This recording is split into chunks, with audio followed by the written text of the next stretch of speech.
Hello everyone. Hello. Yes, sir. Hello. Yes, Uh, sir. Good morning, all of you. Good So morning. yeah, uh, we have 25 students online. So we will wait for 1 minute, and then we will proceed for the next chapter.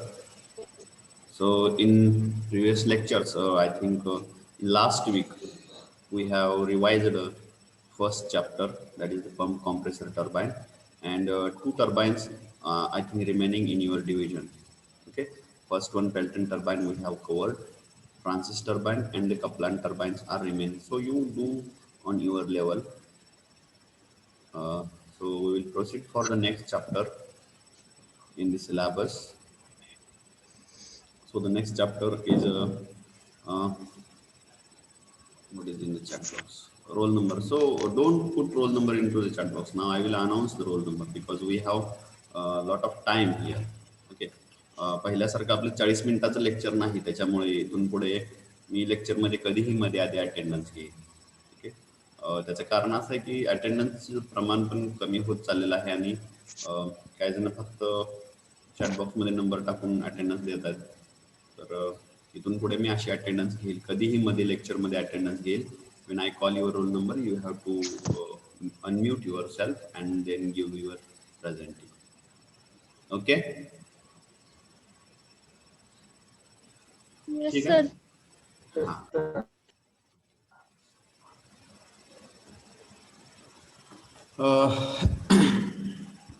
31 participants, so we will start now.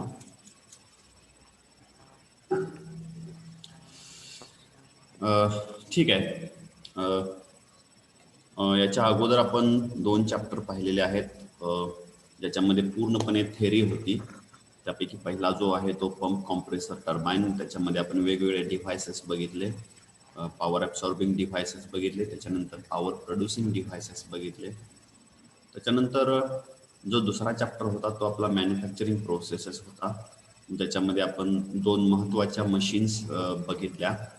पहिली होती ती lathe machine बघितली, त्याचं working कसं होतं, त्याचे components कोणते कोणते आहेत, म्हणजे इंट्रोडक्शन बघितलं थोडक्यात आपण त्याचं. आणि दुसरी जी मशीन बघितली ती बघितली आपण drilling machine. Okay.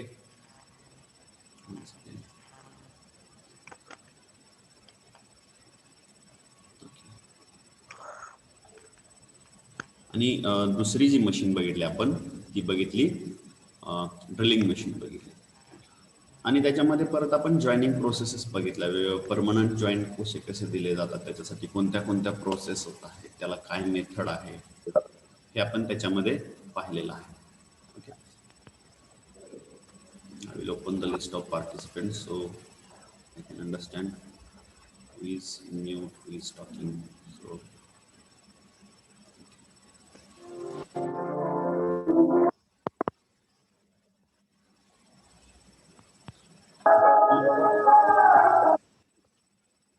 Pratik Atkale.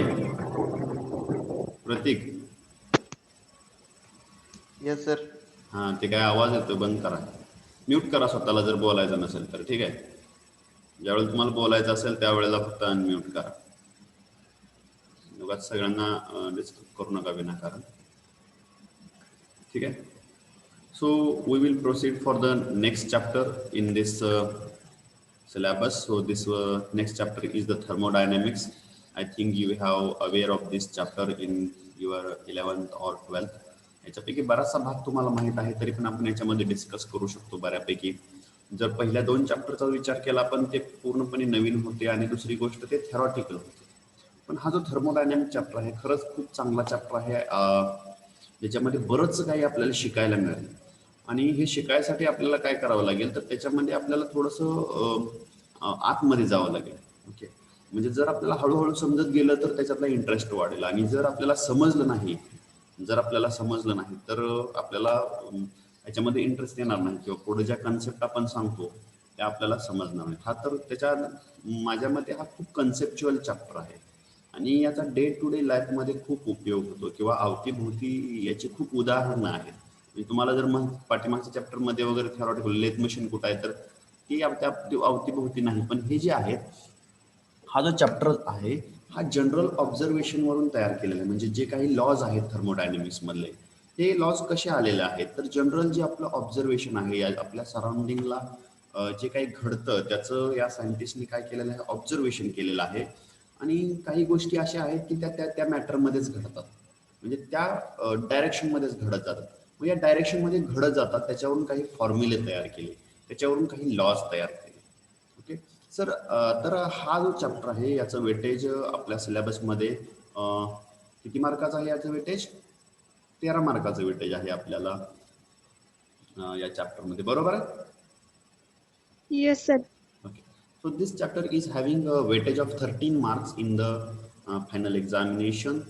In previous syllabus, this chapter is having weightage of 20 marks. या चॅप्टरचं खूप जास्त वेटेज होतं, 20 मार्काचं वेटेज होतं. हा चॅप्टर ही तसाच खूप इंटरेस्टिंग आहे.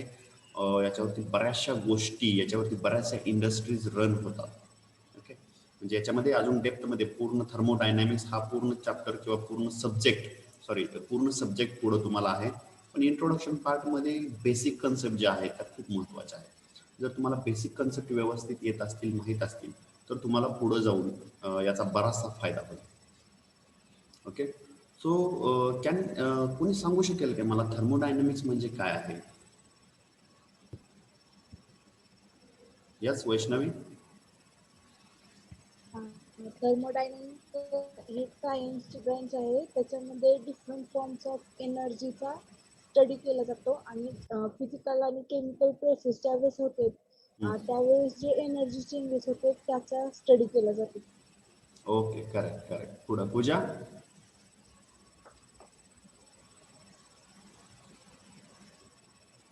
Hello Pooja, you have raised your hand, so I asked you. Okay. So Vaishnavi told that whenever there is some reaction, so in many reactions, in chemical reactions or in any other processes, energy transfer occurs. तर काय आहे बघा, बऱ्याचशा गोष्टी अशा आहेत ज्याच्यामध्ये काही गोष्टी घडतात, पण त्या आपल्याला समोरून ज्या घडतात त्याच दिसतात, त्याच्या पाठीमागं काय आहे नक्की, तर हे बरेच दिवस कोणाला माहित नव्हतं. म्हणजे पूर्वी जर तुम्ही बघितले तर बहिरूपे असायचे. बहिरूपे माहीत आहे जे काय करायचे, रोज वेगवेगळं वेश परिधान करायचे आणि त्याच्यापासून गावोगावी हिंडून त्याच्यापासून आपलं जगण्याचं उपजीविकेचं साधन घेत होते. तर हे बहिरूपे जे आहेत ते रोज वेगळं वेगळं काहीतरी वेशभूषा करायचे. पण जर त्याच्या पाठीमागं जर बघितलं तर समोर दिसणारे वेशभूषा दररोज वेगळे असायचे. समोर दिसणारी जी वेशभूषा आहे ती दररोज वेगळी असायची.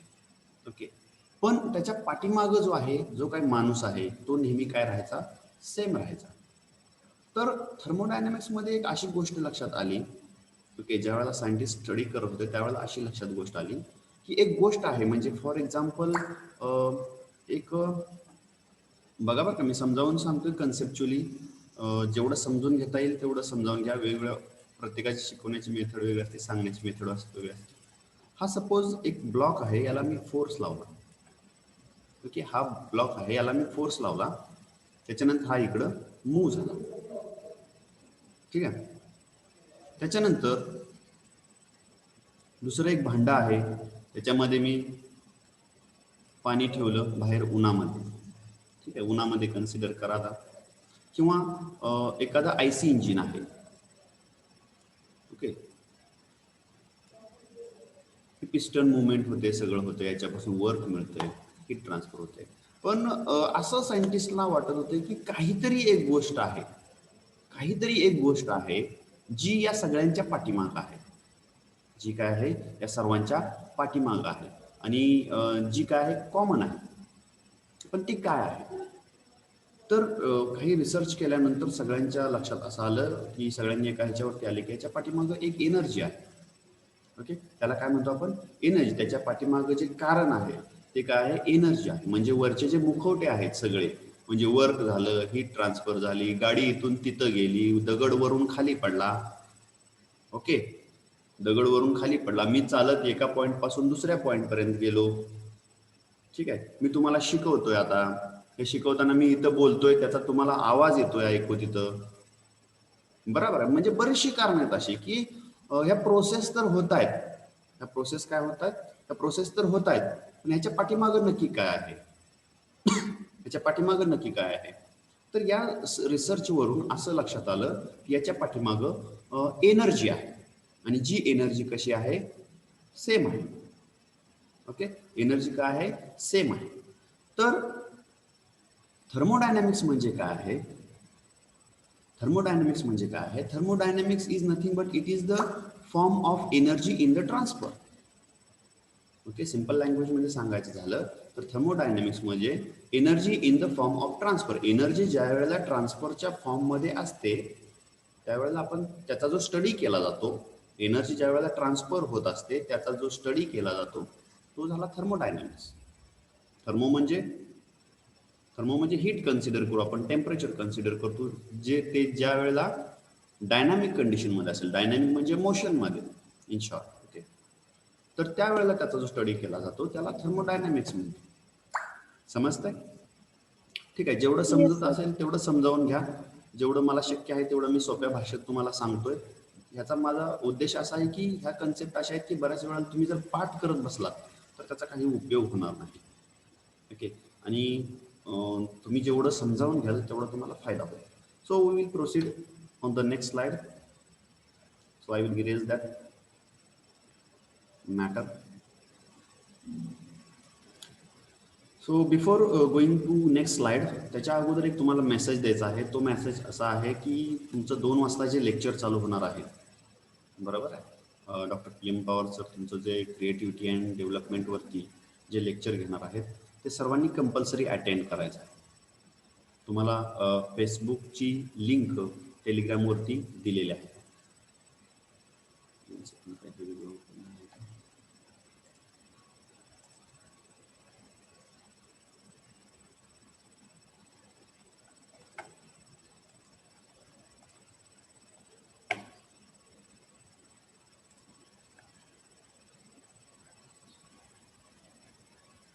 तुम्हाला स्लाइड्स दिसतात?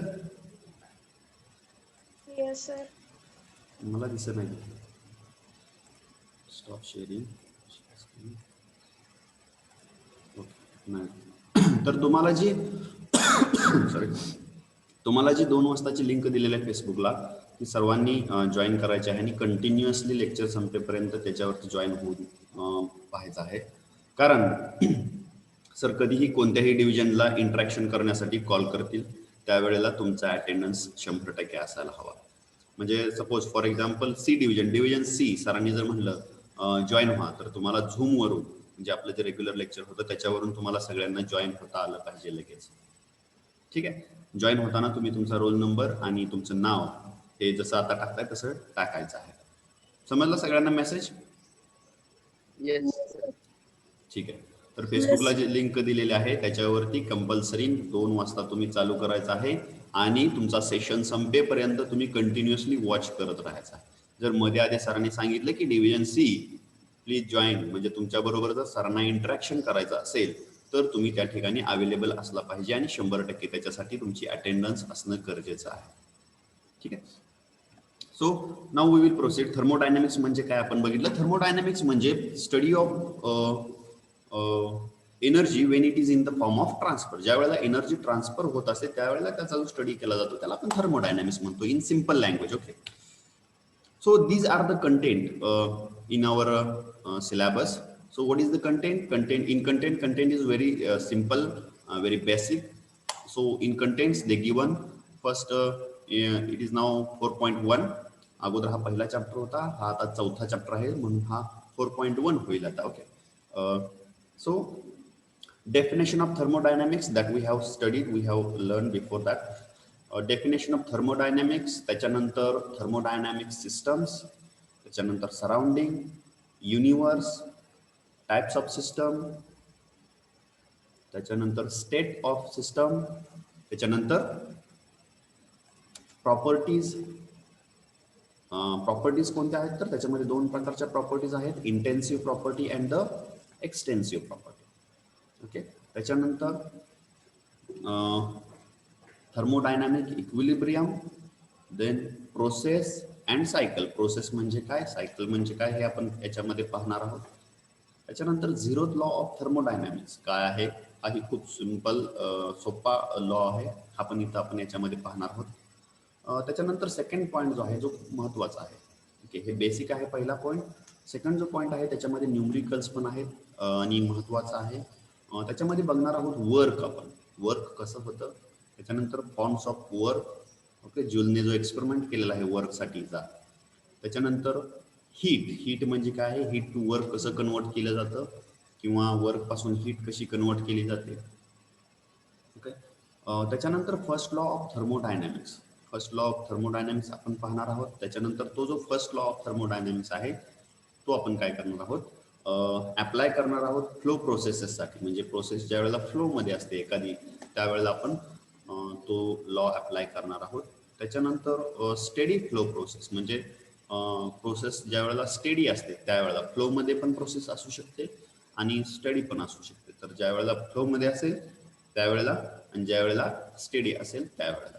त्याच्यानंतर एक डेरिवेशन आहे याच्यामध्ये, स्टेडी फ्लो एनर्जी इक्वेशन, आणि याच्यावरती प्रॉब्लेम्स पण आहे. ओके, तर याच्यामधला जो प्रॉब्लेम आहे स्टेडी फ्लो एनर्जी इक्वेशनवरचा,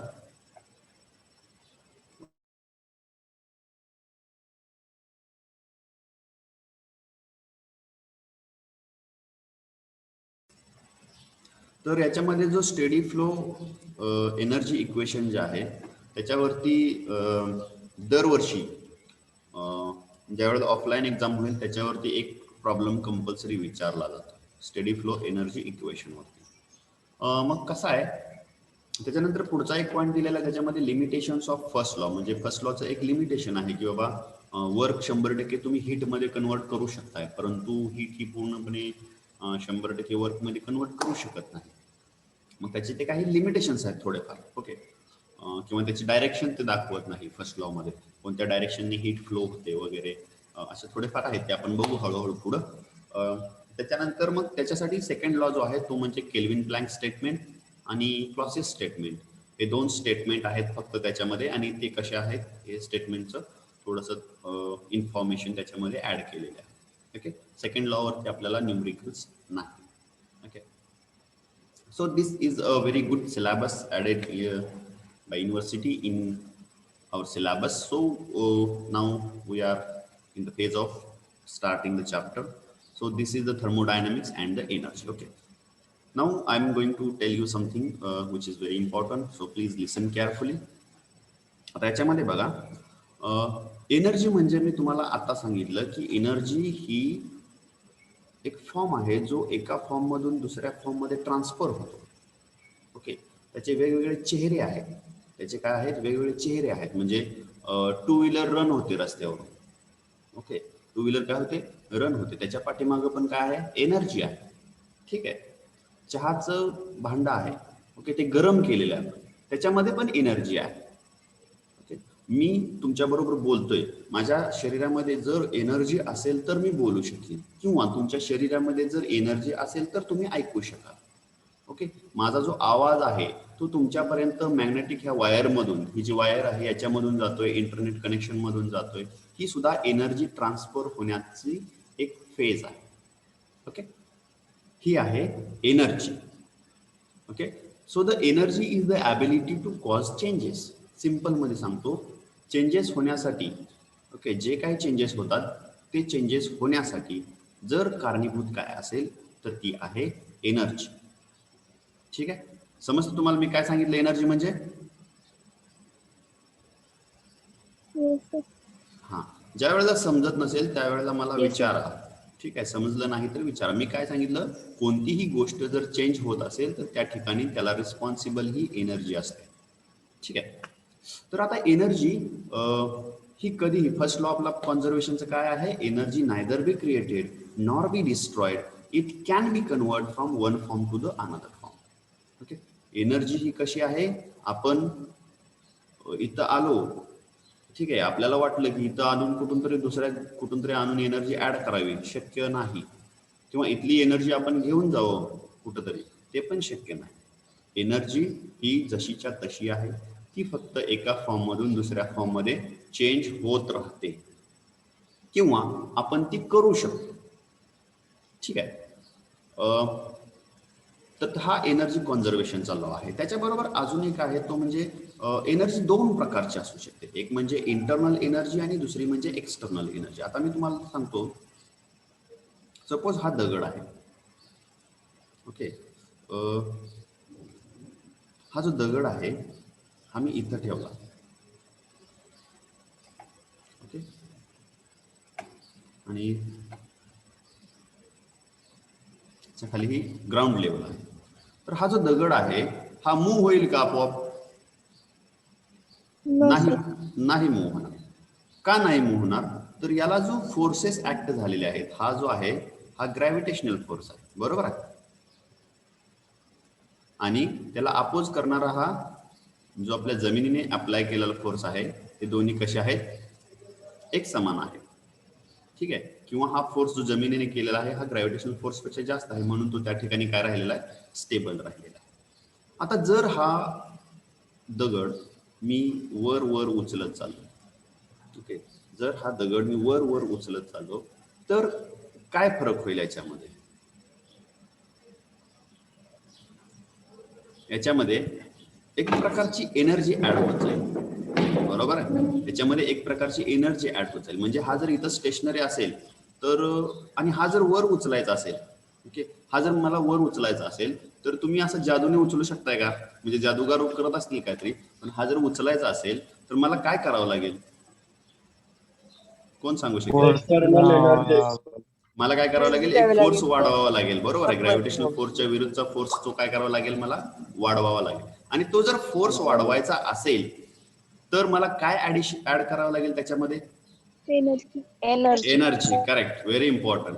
तर मला हा दगड जर याच्यापासून वर उचलायचा असेल तर याच्यामध्ये मला एनर्जी ऍड करावी लागेल, बरोबर आहे. मग जेवढी मी एनर्जी याच्यामध्ये ऍड करत जाईल, जेवढी एनर्जी माझ्याकडची, म्हणजे एनर्जी ऍड करायची असेल तर दुसरी कुठली तरी एनर्जी मला कमी करावी लागेल, तर मी याच्यामध्ये ऍड करेन.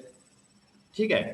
मग ही जर एनर्जी मी याच्यामध्ये ऍड करत गेलो तर हा दगड वर वर वर उचलला जाईल. ओके. म्हणजे ह्याच्यामध्ये जी ऍड झालेली एनर्जी आहे ही कोणती आहे? मग परत ही याच्यापासून जेवढ्या वरपर्यंत आपण उचलत जाऊ तेवढी, म्हणजे आपण याला झेड म्हणतो थोडक्यात. ओके. जेवढ्या वरपर्यंत उचललं जाईल तेवढा. एक minute. So 1 second, we will proceed. We will continue after 1 minute. Mahajan sir wants to talk with you. एक मिनिट. Good afternoon, friends.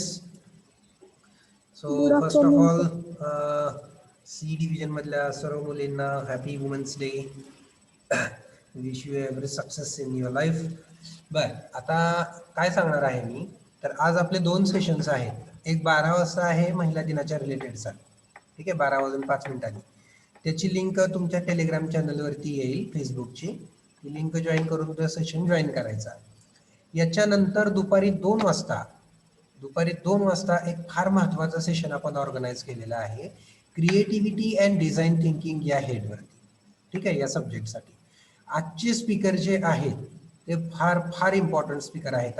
आजचे आपले स्पीकर आहेत डॉक्टर PM पवार सर, जे आपल्या कॉलेजचे डॉक्टर प्रशांत पवार सर, ठीक आहे. तुम्ही जर कधी कॉलेजला भेट दिली असेल तर तुम्ही त्यांचा बॅनर पाहिला असेल, गेटवरती बॅनर लावलेला आहे, ठीक आहे. AICTE त्यांना काय दिलेलं आहे? देशातले 1 नंबरचे शिक्षक म्हणून त्यांचा गौरव केलेला आहे, ठीक आहे. सो बेस्ट टीचर अवॉर्ड त्यांना भेटलेला आहे. असे बेस्ट टीचर आज तुमच्यासाठी सेशन घेणार आहेत, ठीक आहे. सरांचं क्वालिफिकेशन हे फार मोठं आहे, सरांचा अनुभव फार मोठा आहे. IIT मधून सरांचे MTech कम्प्लीट आहे. त्याच्यानंतर IISc बँगलोरमधून सरांची PhD कम्प्लीट आहे. साऊथ कोरियामधून सरांनी पोस्ट डॉक्टरल वर्क केलेलं आहे. सरांच्या नावावरती करोडो रुपयांचे प्रोजेक्ट्स आहेत, फंड्स आहेत करोड रुपयांचे, ठीक आहे. तर सांगायचा मुद्दा हा आहे की असं एवढं मोठं व्यक्तिमत्व आज तुमच्यासाठी सेशन घेणार आहे 2 तासाचं, ठीक आहे. सर्वांनी न चुकता सेशनला अटेंड राहायचं आहे. सेशन अटेंड कसा करायचा? तर त्याची लिंक तुम्हाला पाठवली आहे, क्लिअर. लिंक तुम्हाला तुमच्या टेलिग्राम चॅनलवरती पाठवलेली आहे. मग ज्यांचं फेसबुक अकाउंट आहे त्यांनी काय करायचं आहे, त्या लिंकवर क्लिक करायचं, डायरेक्ट तुमच्या फेसबुक ॲपमधून ते ओपन होत आहे आणि तुम्ही तिथं लाईव्ह बघू शकता. ज्यांचं फेसबुक अकाउंट नाहीये त्यांनी काय करायचं, त्या लिंकवर क्लिक करायचं आणि ती लिंक ओपन विथ क्रोम करायची. ती लिंक काय करायची, ओपन विथ क्रोम. ठीक आहे, किंवा ती लिंक कॉपी करायची आणि गुगल क्रोमच्या ॲड्रेस बारमध्ये पेस्ट करायची. मग काय होईल, आपलं स्वेरीचं फेसबुक पेज ओपन होईल. स्वेरी फेसबुक पेजवरती काय असणार आहे, स्वेरी फेसबुक पेजवरती स्वेरीचा लोगो दिसेल, आपल्या पेजचं नाव दिसेल, या गोष्टी तुम्हाला सगळ्या दिसतील. त्याच्यानंतर काय करायचं तर तिथं खालच्या बाजूला एका ठिकाणी लाईव्ह नावाचा ऑप्शन असेल, LIVE लाईव्ह, आणि तिथं बाजूला रेड किंवा ग्रीन लाईट चालू असेल. तर तुम्ही काय करायचं, त्या लाईव्हवर क्लिक करायचं, म्हणजे तो सेशन तुम्हाला ओपन होईल. क्लिअर. याच्या बाबतीत काही जरी अडचण आली तर तुम्हाला प्रॉपर टीचर्स दिलेले आहेत, स्कॉलरशिप फॉर्म भरायसाठी जे नाव दिलेत का नाही, त्या प्रॉपर टीचर्सना फोन करायचा आपल्या आणि विचारून घ्यायचं काय अडचण आली, डाऊट आली तर. पण सगळ्यांनी सेशन अटेंड करणं कंपल्सरी आहे, it is must. Clear. Sir काय करणार आहेत, पवार सर कुठल्या तरी एका डिव्हिजन सोबत इंटरॅक्शन करणार आहेत झूम वरती. मग सर जर तुम्हाला म्हटले की सी डिव्हिजनचे सगळे विद्यार्थी झूम वरती या, आपण इंटरॅक्शन करूया, तर तुम्हाला झूम वरती लगेच सेशन जॉईन करावं लागेल. ठीक आहे, हे गरजेचं आहे. त्याच्यामुळे सगळ्यांनी सेशन कंपल्सरी अटेंड करायचं आणि सेशन फार छान आहे, ह्याच्यासाठी अटेंड करायचा. नक्कीच तुमच्या करिअरमध्ये तुम्हाला चांगलं काहीतरी करण्याचा मार्ग मिळेल. ठीक आहे, definitely you will get idea. Okay, so that's what only I wanted to tell. तर सगळ्यांनी आठवणीनं सेशन जॉईन करायचं आहे दुपारी 2 वाजता न चुकता. ओके, हां, काही डाऊट असेल तर विचारून घ्या नंतर तुमच्या प्रॉपर टीचर्स. ठीक आहे, थँक्यू. Thank you Mahajan sir.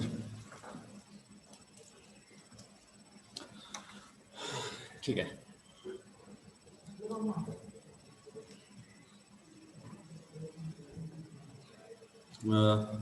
जर कुठं होतं आपण, ठीक आहे, हा एक दगड आहे ज्याच्यामध्ये हा एका, सगळ्यांना समजला ना मेसेज महाजन सरांनी सांगितलेला, जो मी सांगितला होता तोच होता त्यांनी सांगितलेला.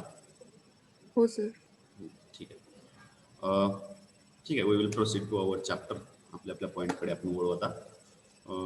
तर हा जो दगड आहे हा जर मला उचलायचा असेल तर मला काय करावं लागेल, याच्यामध्ये एनर्जी ऍड करावी लागेल.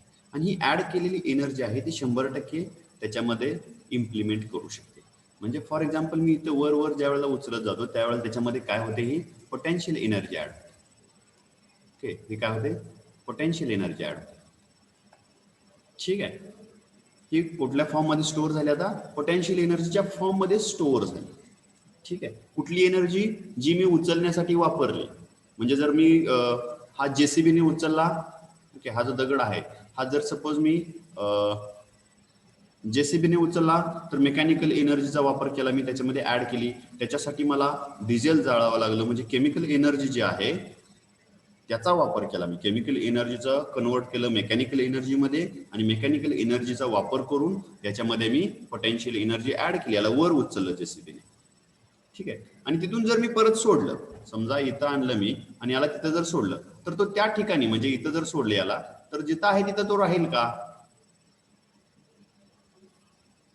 जिथं आहे तिथं राहील का तो? No sir. नाही राहणार. त्याच्यामध्ये जी पोटेन्शियल एनर्जी आहे त्याला जर मी याला इथं सपोर्ट नाही दिला तर तो इथं राहणार नाही, तो तिथून खाली पडायला चालू होईल. मग तो ज्या वेळेला खाली पडायला चालू होतो त्यावेळेला परत त्याची पोटेन्शियल एनर्जी जी आहे त्याचा फॉर्म चेंज होतो. तो कशामध्ये चेंज होतो, कायनेटिक एनर्जी मध्ये चेंज होतो. बरोबर आहे. तुम्ही जर बघत असाल तर याच्या काही गोष्टी कॉन्स्टंट आहेत. इथं मास जर बघितलं तुम्ही तर कॉन्स्टंट आहे, याचं मास आणि याचं मास तेवढंच असणार. बरोबर आहे. पण जर मी हा दगड 2 फुटावरून सोडला तर याचा होणारा इम्पॅक्ट, आणि हाच जर मी 10 फुटावरून सोडला खाली, ओके, किंवा 100 फुटावरून खाली सोडला, तर दोन्हीचा इम्पॅक्ट तेवढाच राहील का वेगळा राहील? वेगवेगळा. बरोबर आहे. दोन्हीचा इम्पॅक्ट कसा राहील, वेगवेगळा राहील. 2 फुटावरून खाली सोडला तर एवढा जास्त इम्पॅक्ट दिसणार नाही. पण जर तोच मी 100 फुटावरून खाली सोडला तर तोच दगड, बरं का, मास तेवढंच आहे त्याचं, तोच दगड जर मी 100 फुटावरून खाली सोडला तर होणारा इम्पॅक्ट जास्त आहे. म्हणजे जेवढी एनर्जी आपण जास्त ऍड करत जाऊ आणि तेवढ्या फोर्सने त्याचं एक कन्व्हर्जन सुद्धा जास्त होतं. ठीक आहे, हे झालं एनर्जीच्या बाबतीत, म्हणजे एनर्जी कशी ट्रान्सफर होतो. किंवा आपण एखादी दगड मारतो, सपोज इथे एक माणूस आहे आणि याने हातामध्ये वीट घेतली आणि इथे एक दुसरा माणूस आहे, त्याला ती फेकून मारली. ओके, त्याला काय केली, ती फेकून मारली. इथून याला फेकून जर मारायचे असेल, ओके, नुसता मी फक्त असा हातात दगड धरला तर तो जाऊन त्याला लागेल का पुढच्या माणसाला? नाही लागणार. त्याच्यावरती मला फोर्स अप्लाय करावा लागेल.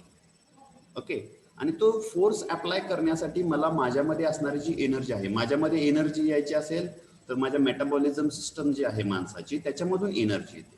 ओके, मी हे तुम्हाला एक्सटर्नल एनर्जी बद्दल सांगतो बरं का, लक्षात ठेवा.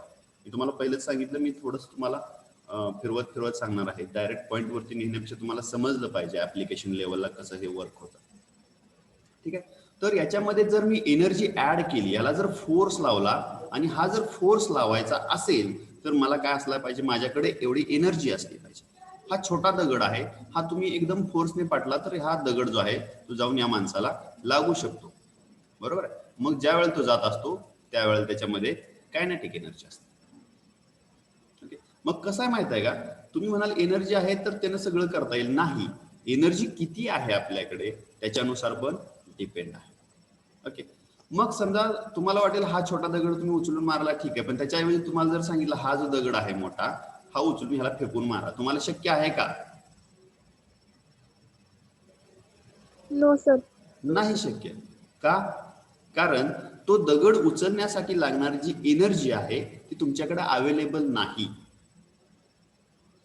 ओके, मग तुम्ही इथं काय शिकला, तर याच्यामध्ये शिकला की एनर्जीचे जे दोन फॉर्म आहेत त्याच्यापैकी एक्सटर्नल दोन फॉर्म आहेत. त्याच्यामध्ये आपण कन्सिडर करतो की पोटेन्शियल एनर्जी हा एक फॉर्म आहे आणि कायनेटिक एनर्जी हा एक फॉर्म आहे. तुम्ही जर ह्युमन मध्ये गेला तर तो तिकडं पण आहे मेटाबॉलिझम वगैरे, पण त्याला पण परत एक्सटर्नल आणि इंटरनल आहेत. त्याच्यापैकी पोटेन्शियल एनर्जी आणि कायनेटिक एनर्जी हे कशा आहेत, एक्सटर्नल आहेत. हे पुढे येईलच तुम्हाला, मी जे शिकवतोय ते पुढे येते स्लाइड मध्ये, तुम्हाला मी सिक्वेन्सली सांगतो. हे समजलं तुम्हाला? Yes sir. एनर्जी ट्रान्सफर होते, पोटेन्शियल एनर्जी पासून कायनेटिक एनर्जी मध्ये होते, कायनेटिक एनर्जी मधून परत पोटेन्शियल एनर्जी मध्ये ट्रान्सफर होऊ शकते. ठीक आहे, तर त्याचबरोबर आता दुसरं एक तुम्हाला सांगतो. मग ह्याच्यावरून आपल्याला एनर्जी कॉन्झर्वेशनचा लॉ तुम्हाला माहित झाला. ओके, आता पुढे जाऊ आपण, थोडं पुढे काय बघू पुढच्या स्लाइड वरती. तर इथं बघा, हे तेच दाखवलेलं आहे, म्हणजे एनर्जी इनपुट आणि energy output. Okay, energy input आणि एनर्जी आउटपुट. जर तुम्ही हे जरा इरेज करतो सो आपल्याला सगळं व्यवस्थित क्लिअर दिसेल. तुम्हालाच दिसेना काय आहे ते.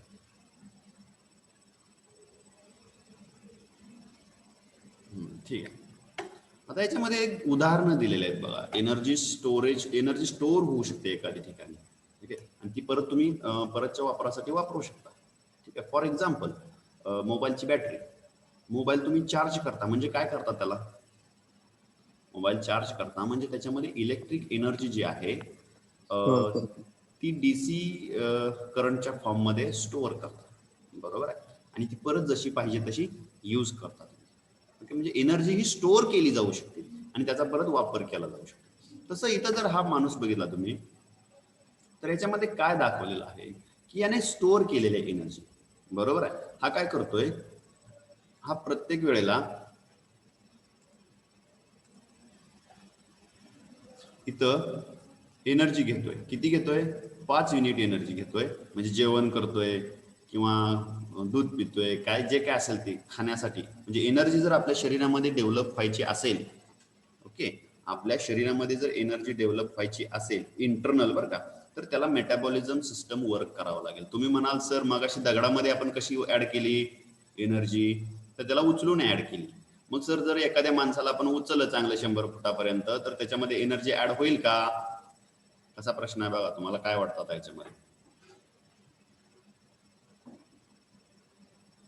काय वाटतं तुम्हाला याच्यामध्ये? मी काय विचारलं तुम्हाला, जसा दगड आपण वर उचलला त्याच्यामध्ये एनर्जी ऍड केली, भरपूर आली एनर्जी. मग ह्या माणसाला पण आपण जर असं वर उचललं 20 फुटापर्यंत, 50 फुटापर्यंत, 100 फुटापर्यंत, तर त्याच्यामध्ये एनर्जी ऍड होईल का?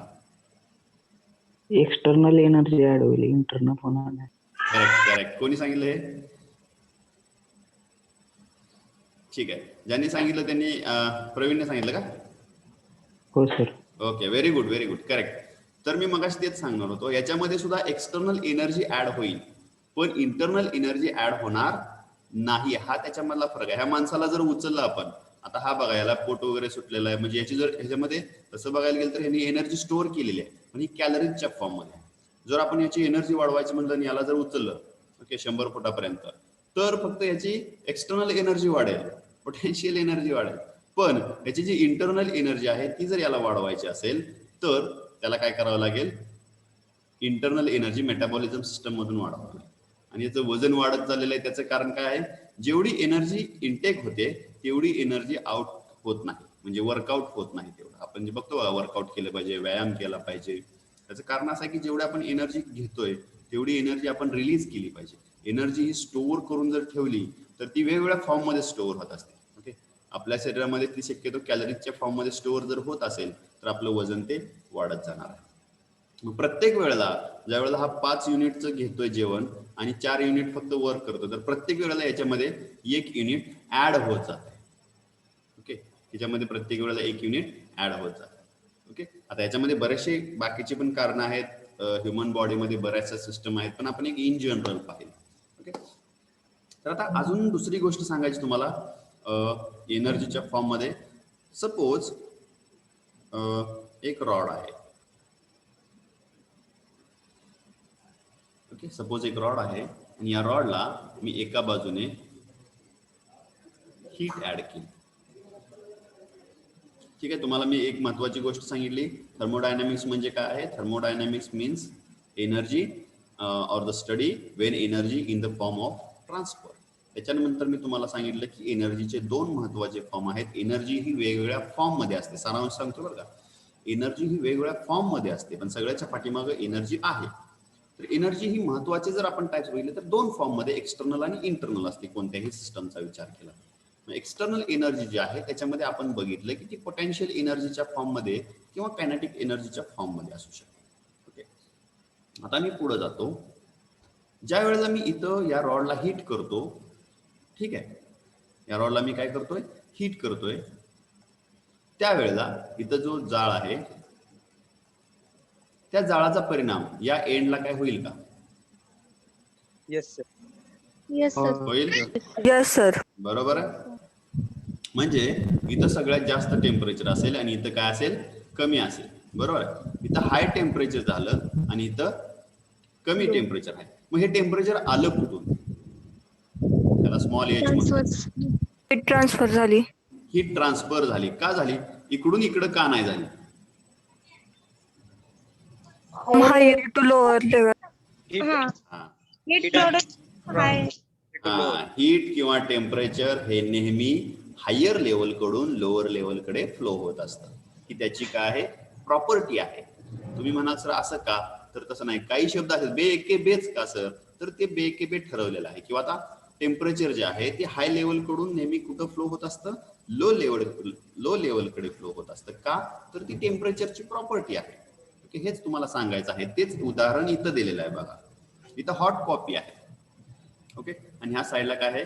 ऍटमॉस्फेरिक आहे.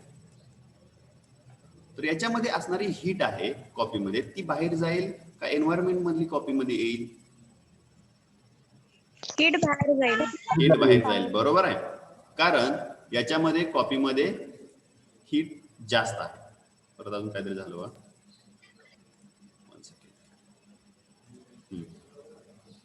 तर ह्या कपमधून बाहेर जाईल. जर तुम्ही उन्हाला ह्याच्या विरुद्ध जर बघितलं, एक बॉटल सपोज बाहेर उन्हात ठेवली, त्याच्यामध्ये नॉर्मल पाणी भरलं. ओके, तर बाहेरची जी हीट आहे ती आतल्या पाण्यापेक्षा हीट कशी असेल? जास्त असेल. मग हीट काय होईल? बाटलीतलं पाणी काय होईल? गरम होईल. का गरम होईल? Because of heat. Because of heat, and the reason is property of that heat or temperature. Heat नेहमी एका म्हणजे हायर लेवल कडून लोअर लेवल कडे ट्रान्सफर होत असते. आता हे कसं होत असतं? ऍक्च्युअल मध्ये काय असतंय, तर जर सपोज आपण मी भांड थोडस बदलतो. सपोज हे एक भांड आहे, ओके, त्याच्यामध्ये मॉलिक्युल्स आहेत. आता बघा मी काही महत्वाचे कन्सेप्ट सांगतोय. हे एक भांड आहे, याच्यामध्ये वॉटर आहे. सपोज हे वॉटरचे मॉलिक्युल्स आहेत. आता कसं असतंय, त्यातला जर एक मॉलिक्युल्स मी घेतला साईडला, हा सपोज एक मॉलिक्युल मी साईडला घेतला, तर ह्या मॉलिक्युल जो आहे, ह्या मॉलिक्युलचं स्वतःभोवती एक व्हायब्रेशन होत असतं. स्वतःभोवती काय होत असतं, एक व्हायब्रेशन होत असतं. ज्या वेळेला याचं टेम्परेचर कमी असतं किंवा याच्यामध्ये एनर्जी नसते, टेम्परेचरच्या फॉर्ममध्ये, टेम्परेचर हा एनर्जीचा एक फॉर्म आहे, ठीक आहे. तर ज्या वेळेला त्याच्यामध्ये एनर्जी नसते, त्यावेळेला याचं व्हायब्रेशन जे आहे या मॉलिक्युलचं, हे खूप स्लो होत असतं. ओके, असं एकदम स्लोली होतं.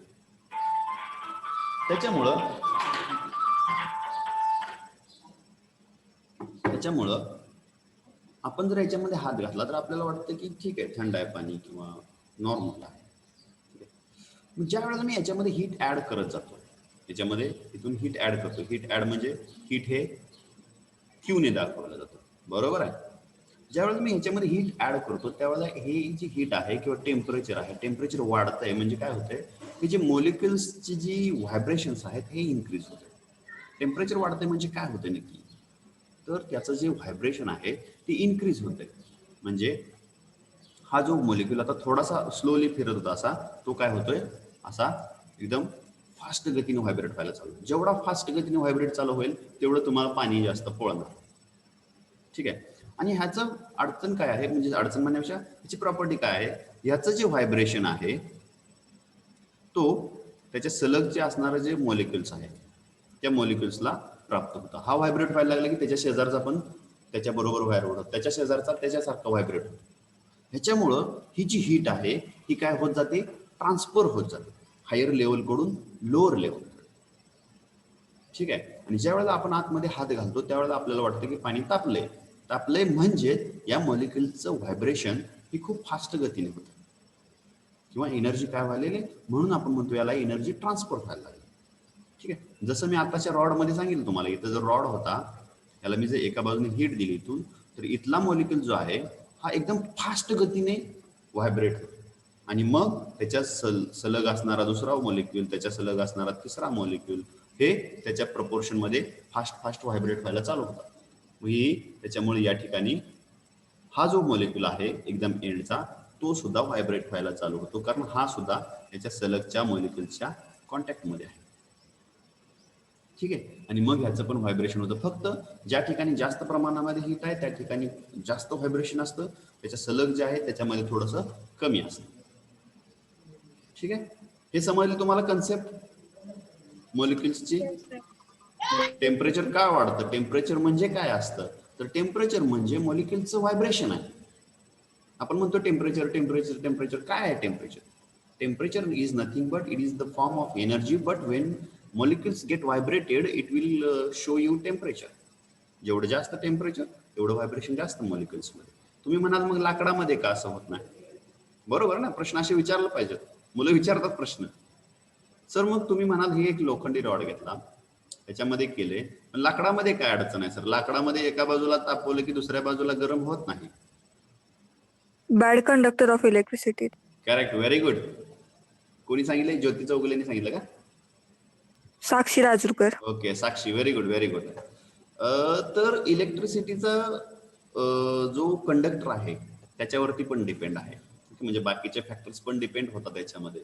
म्हणजे जर मी लाकडाला एका बाजूने जर आग लावली तर ते लाकड तापत नाही, ते जळत जातं, कारण ते बॅड कंडक्टर आहे. जे व्हायब्रेशन होतात ते व्हायब्रेशन होण्याऐवजी ते काय होतं, त्याचं कंबशन होतं. कंबशन ही परत वेगळी प्रोसेस आहे, तुम्हाला केमिस्ट्री मध्ये वगैरे तुम्ही बघितलं असेल, ओके. तर इथं आपण बघितलं की दोन फॉर्म बघितले, एक्सटर्नल एनर्जी. आता तुम्हाला पुढचा फॉर्म सांगतो याच्यामधला, इंटरनल एनर्जी. सपोज मी याला हीट ऍड करत चाललो, ओके. हे एक याच्यावरती मी कॅप झाकली अशी आणि याला मी हीट ऍड करत चाललो, ओके. क्यू मी त्याला द्यायला लागलो, क्यूच्या फॉर्म मध्ये हीट देतो त्याला. तर हे जे वॉटर आहे हे काय होईल, टेम्परेचर याचं वाढत जाईल. बरोबर आहे. टेम्परेचर जसं जसं वाढत जाईल तसे याच्या इंटरनल एनर्जीमध्ये फरक पडत जाईल. इंटरनल एनर्जी म्हणजे काय कन्सिडर करायला पाहिजे आपल्याला, तर त्याच्यामध्ये प्रेशर येतं, व्हॉल्यूम येतं आणि टेम्परेचर. ह्या खूप महत्वाच्या गोष्टी आहेत. ओके. बाकीच्या पण प्रॉपर्टीज आहेत, म्हणजे डेन्सिटी आहे त्याची, मास आहे. ओके. अजून काही गोष्टी आहेत त्याच्यामध्ये, बऱ्याचशा गोष्टी आहेत. पण सध्या आपल्याला जर महत्वाच्या लक्षात कोणत्या ठेवायच्या असतील तर टेम्परेचर, प्रेशर आणि व्हॉल्यूम. ओके. ह्या गोष्टी लक्षात ठेवायच्या आहेत. कारण जसं आपण याच्यामध्ये क्यू ऍड करत जाऊ तसं याचं व्हायब्रेशन होत जाईल. याचं व्हायब्रेशन व्हायला लागल्यानंतर इथले जे फोर्स आहेत सराउंडिंगचे, हे सराउंडिंगचे फोर्स सुद्धा काय होतील, इन्क्रीज होत जातील. म्हणजे याची एनर्जी ऍड करत चाललो आपण, याची एनर्जी इन्क्रीज होत चालली. हा जाळ लावण्याच्या अगोदर मी थोडं इरेज करून पहिल्यापासून काढतो म्हणजे लक्षात येईल. तुमच्या हे पहिल्या उदाहरणातच मी ऍड करत नाही, थोडंसं दुसरं काढतो म्हणजे थोडंसं लक्षात येईल. ओके. पेन्सिल.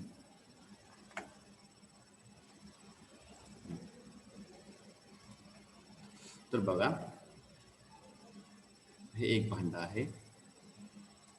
ठीक आहे. ह्या भांड्यामध्ये पाणी भरलेलं आहे आणि याच्यावरती एक डिस्क ठेवलेली आहे आणि याच्यामध्ये मी पाणी भरलेलं आहे समजा.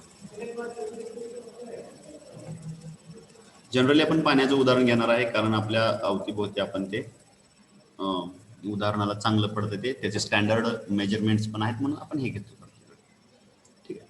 तर ह्याच्यामध्ये सध्या यू ही एनर्जी आहे. सध्या कोणती आहे, यू एनर्जी आहे.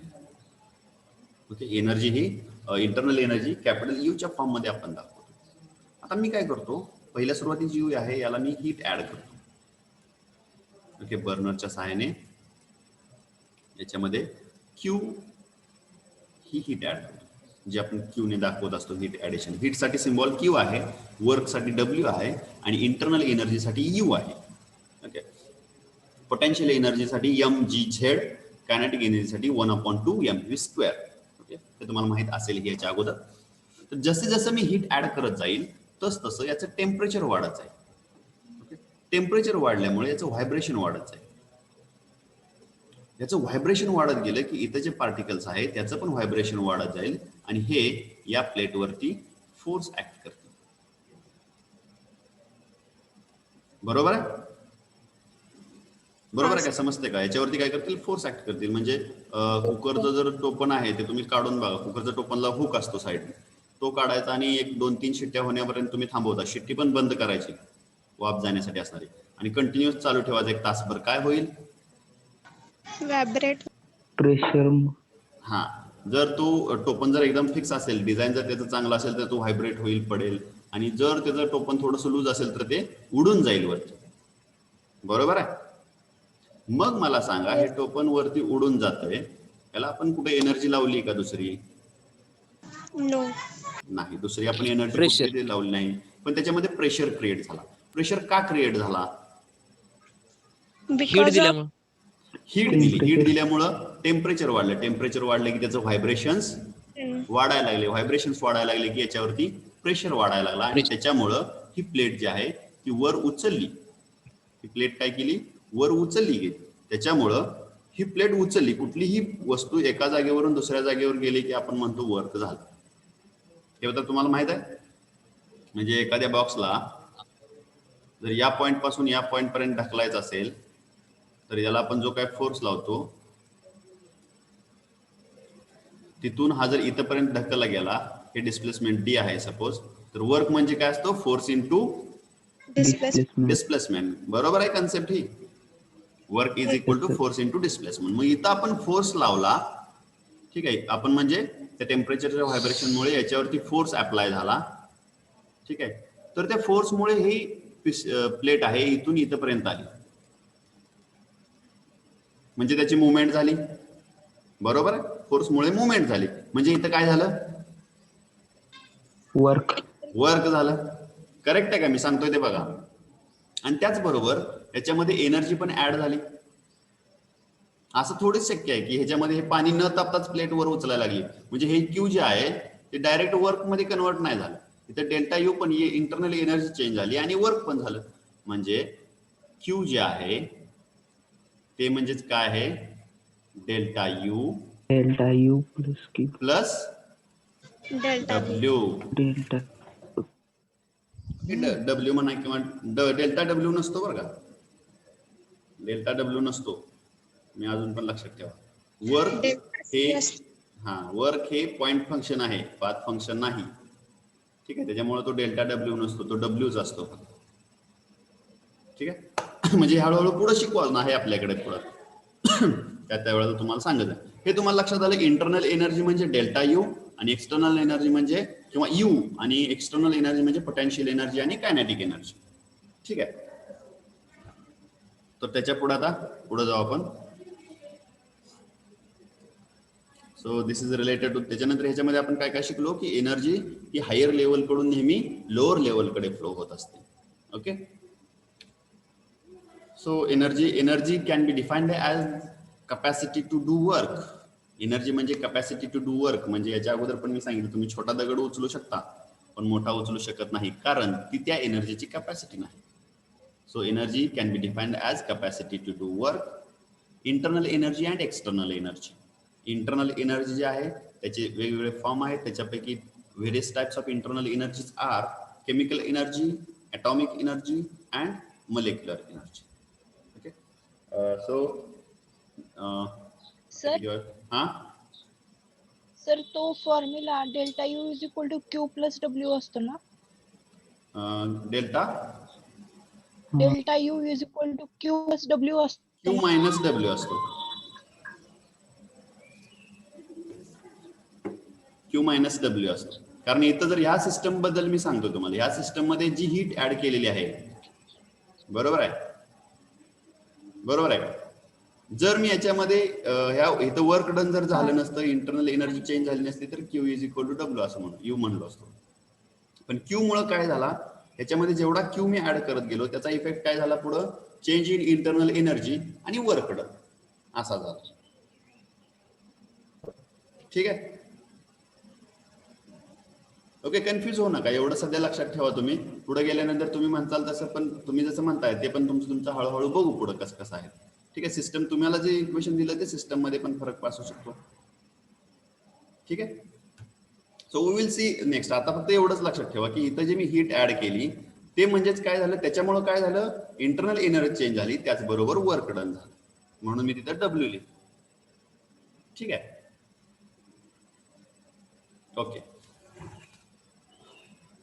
ठीक आहे. वैष्णवी, तुम्हाला डाऊट आहे का त्याच्यामध्ये काय? हा सर, म्हणजे ज्यावेळेस आपण त्याला हीट देतो त्यावेळेस त्याच्यामध्ये इंटरनल एनर्जी चेंज होते ना. हा बरोबर आहे, मग डेल्टा यू लिहिला मी एनर्जी त्याच्यासाठी. इक्वल टू, हा मग जे इंटरनल एनर्जी चेंज होते ते कॅल्क्युलेट करण्यासाठी हीट प्लस वर्क डन येणार ना. ते करण्यासाठी प्लस येणार ना. नाही, कॅल्क्युलेटचा विषय नाही, इथं Heat मी आणि तुम्हाला work कन्सेप्च्युअल सांगतोय फक्त. आता इथं बघा, साधी सोपी गोष्ट आहे. काय, इथं मी तुम्हाला फक्त कन्सेप्च्युअली सांगतो. इथं जो मी क्यू ऍड केला, ठीक आहे, समजा मी क्यू 100 ऍड केला, मी फक्त कन्सेप्च्युअली तुम्हाला काय सांगतो, इथं जो क्यू मी ऍड केला त्यातलं चेंज इन इंटरनल एनर्जी मध्ये 70% गेला, म्हणजे 70 गेला, आणि राहिलेला कशामध्ये गेला, वर्क डन घडवण्यामध्ये गेला. एवढंच मला सांगायचं आहे तुम्हाला. हा समजलं. ठीक आहे, म्हणजे याची पहिली एनर्जी सपोज इथे 50 असेल, यू जो आहे पहिल्या सुरुवातीचा यू जो आहे तो 50 असेल, आणि मी याच्यामध्ये ऍड करत गेलो तर तो ह्याच्यापेक्षा जास्त होईल, किंवा पहिला यू आहे मी 0 कन्सिडर केला इथे, मग मी त्याच्यामध्ये एवढी हीट जर ऍड केली एनर्जीच्या फॉर्म मध्ये, हीट ही एनर्जीचा एक फॉर्म आहे, एवढी जर ऍड केली तर त्यापैकी 70% काय झालं, टेम्परेचर वाढण्यासाठी झाली, म्हणजे चेंज इन इंटरनल एनर्जीसाठी झालं, आणि 30% कशासाठी वापर झाला, यू साठी वापर झाला. जर मी ही प्लेट जी आहे वरची, ही जर सिस्टम मी कन्स्ट्रेन केली, ही प्लेट जी वरची आहे ती स्टेशनर ठेवली, मी ती हलू दिली नाही, कंटेनर जो आहे तो पॅक केला, तर ही पूर्णच्या पूर्ण 100% चेंज इन इंटरनल एनर्जी मध्ये होईल. तिथं वर्क होणार नाही, त्या ठिकाणी 0 वर्क होईल. म्हणजे आपली कुठली प्रोसेस म्हणतो, ॲडियाबॅटिक वगैरे प्रोसेस आहेत बघा कुठली. ठीक आहे, मग मला इथे एवढं सांगायचं की जेवढी हीट ऍड करतो आपण त्याचं रूपांतर इंटरनल एनर्जी मध्ये आणि वर्क मध्ये होते, तेवढंच. ठीक आहे, एवढंच लक्षात ठेवा तुम्ही सध्या इथं. ठीक आहे.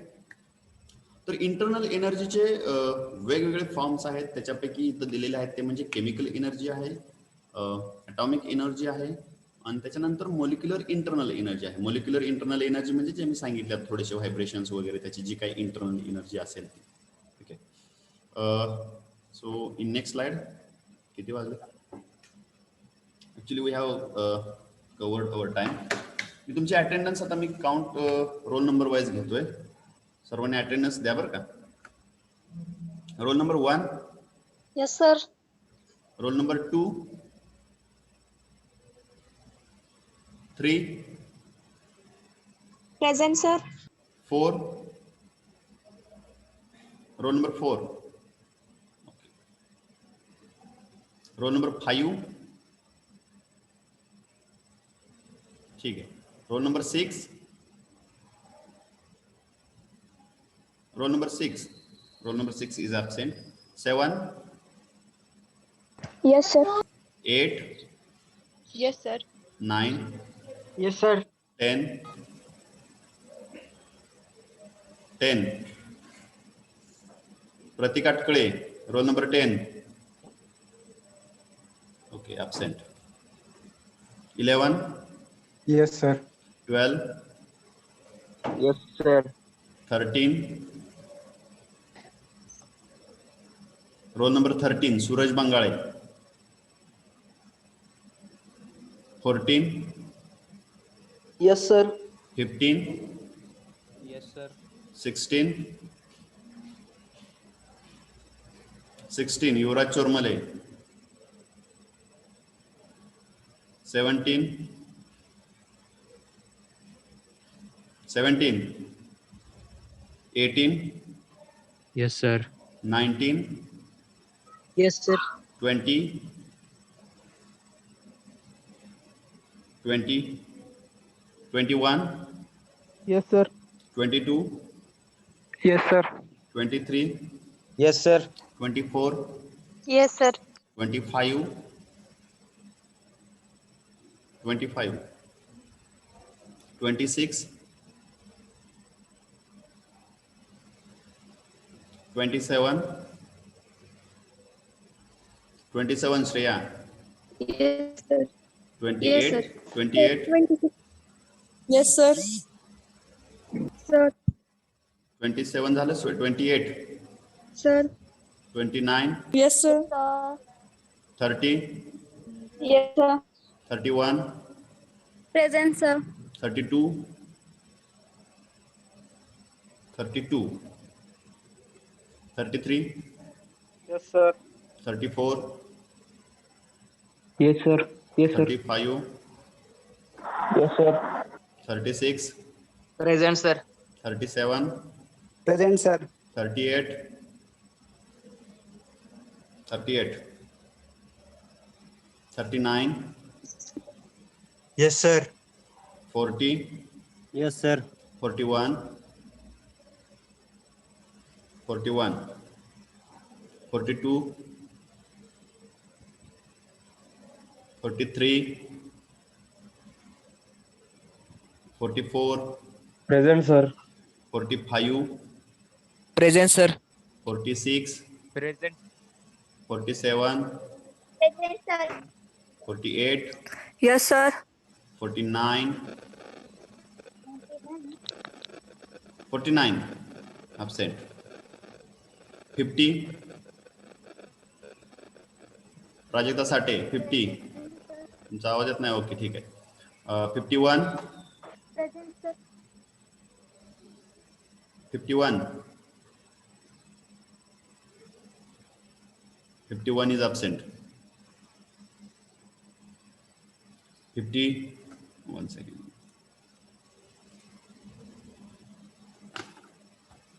52,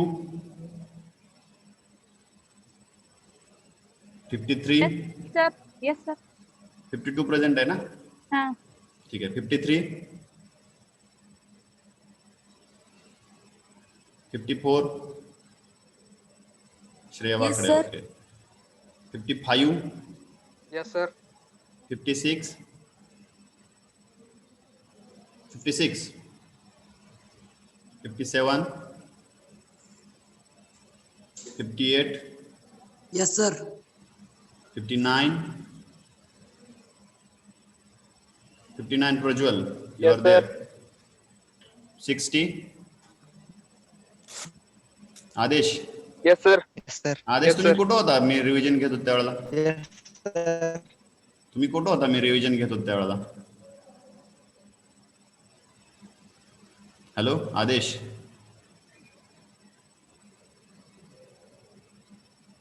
ठीक आहे, बघू परत. Hello.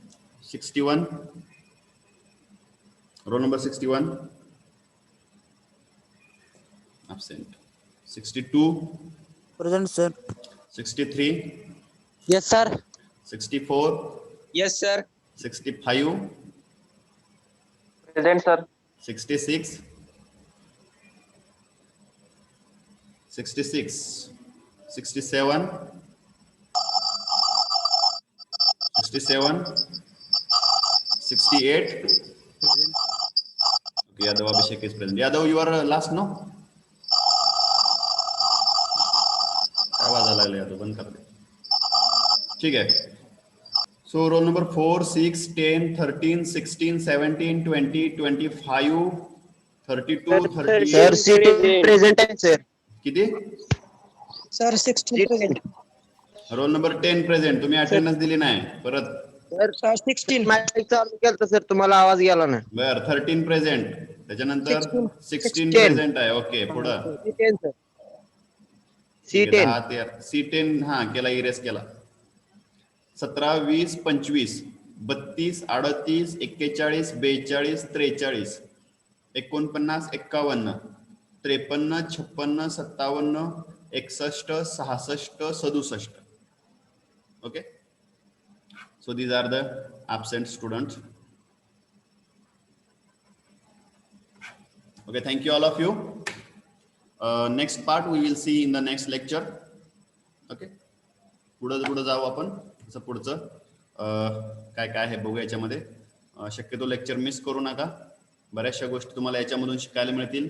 काही गोष्टी तुमच्याकडून मला शिकायला मिळतील. So it is related to our conversation. So thank you all of you. I'm going to close the meeting now.